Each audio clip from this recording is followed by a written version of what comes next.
আসসালামু আলাইকুম। আশা করি সবাই ভালো আছেন। আলহামদুলিল্লাহ। আজকে তৈরি করব কষা গরুর মাংস বা বিফ কষা।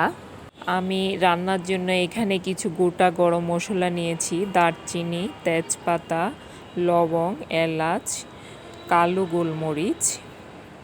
এখানে নিয়েছি 1 কেজি গরুর মাংস।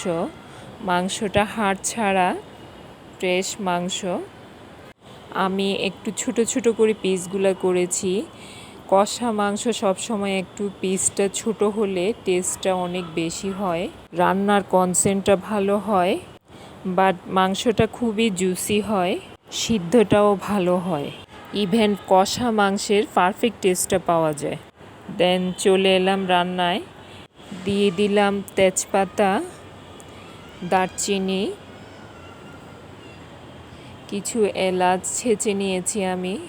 এলাচটা একটু ছেঁচে দিলেই ফ্লেভারটা একটু ভালো হয়। এখন দিব লবং। ছোট্ট একটা টিপস, লবংটার পরিমাণে ছেয়ে 2-4টা একটু বেশি দিবেন।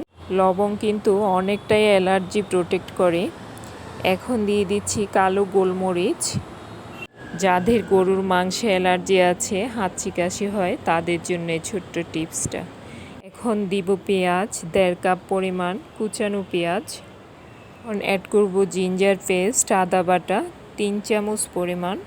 এই বিফ কষায় আদাটাই রান্নার পারফেক্ট ব্যালেন্সটা নিয়ে আসে, মাংসটা সিদ্ধ করে, ইভেন জুসি করে। গার্লিক পেস্ট অ্যাড করব 4 চামচ, রসুন বাটা। এই কষা মাংসে অন্যান্যভাবে মাংস রান্নার চেয়ে মশলাটা একটু বেশি লাগে, তা না হলে কষা মাংসের পারফেক্ট টেস্ট আসবে না। এখন অ্যাড করব লবণ 2 চামচ পরিমাণ, কম হলে পরে দেওয়া যাবে। অ্যাড করব হলুদের গুঁড়ো 1 চামচ পরিমাণ, মরিচের গুঁড়ো 1 চামচ।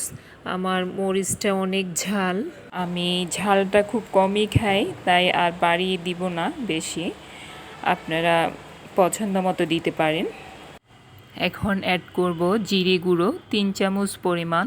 এখন অ্যাড করব গরম মশলা গুঁড়ো। এই গরম মশলাটা আমি বাসায় তৈরি করেছি, বাট ফ্লেভারটা কিন্তু খুবই হার্ড। গরম মশলার গুঁড়ো বেশি হলে মাংসের টেস্টটা একটু অন্যরকম হয়ে যায়, বাট একটু বুঝে শুনে দিতে হবে। আমি এখানে 1.5 চামচ গরম মশলা অ্যাড করলাম।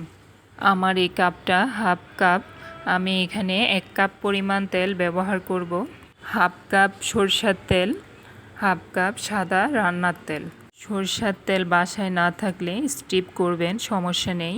তবে যে কোনো মাংস রান্নায় সরষের তেল ব্যবহার করলে মাংসের টেস্টটা একটু ভালো হয়।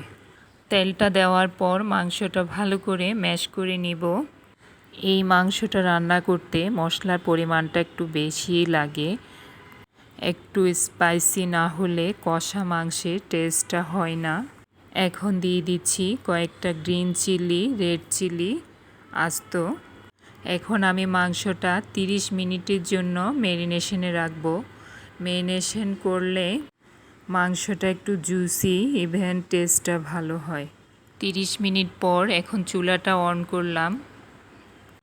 মাংসে কোনো পানি অ্যাড করি নাই, বাট ম্যারিনেশনটা করাতে খুব তাড়াতাড়ি পানি বের হয়ে আসছে। এতটুকুতেই সিদ্ধটা হয়ে যাবে। চুলাটা মিডিয়াম ফ্লেমে রেখে রান্নাটা শেষ করব। এখন আরও 10 মিনিটের জন্য ঢাকনাটা দিয়ে দিলাম। 10 মিনিট পর মাংসে পানিটা শুকিয়ে গেছে, মনে হচ্ছে সিদ্ধটা এখনও হয়নি পারফেক্টলি। একটু চেক করে দেখব। আমার মাংসটা এখনও পুরোপুরি সিদ্ধ হয়নি। আমি পাশের চুলায় গরম পানি রেখেছি, 1 কাপ পরিমাণ পানি অ্যাড করলাম। মাংস রান্নায় যদি পানির প্রয়োজন হয়, কখনো ঠান্ডা পানি ব্যবহার করবেন না, এতে মাংসটা শক্ত হয়ে যায়। গরম পানিটাই ব্যবহার করবেন। আমি আর 10 মিনিটের জন্য ঢাকনাটা দিয়ে দিলাম।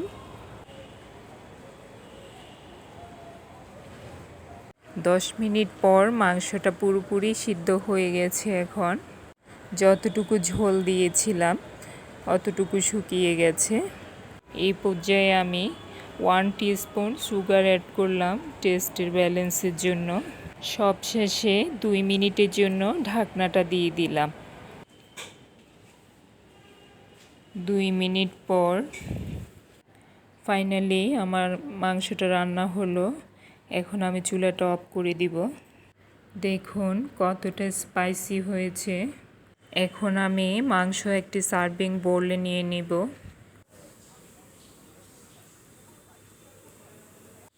দেখুন কতটা জুসি, কতটা স্পাইসি হয়েছে। পারফেক্ট বিফ কষা টেস্টটা হয়েছে আউটস্ট্যান্ডিং।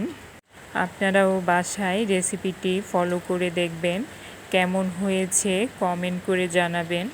ভিডিওটি এতক্ষণ দেখার জন্য you are most welcome. Speak to you soon next video. We hope you enjoy the food. Please subscribe my channel, like and share. Have a nice day. আল্লাহ হাফেজ।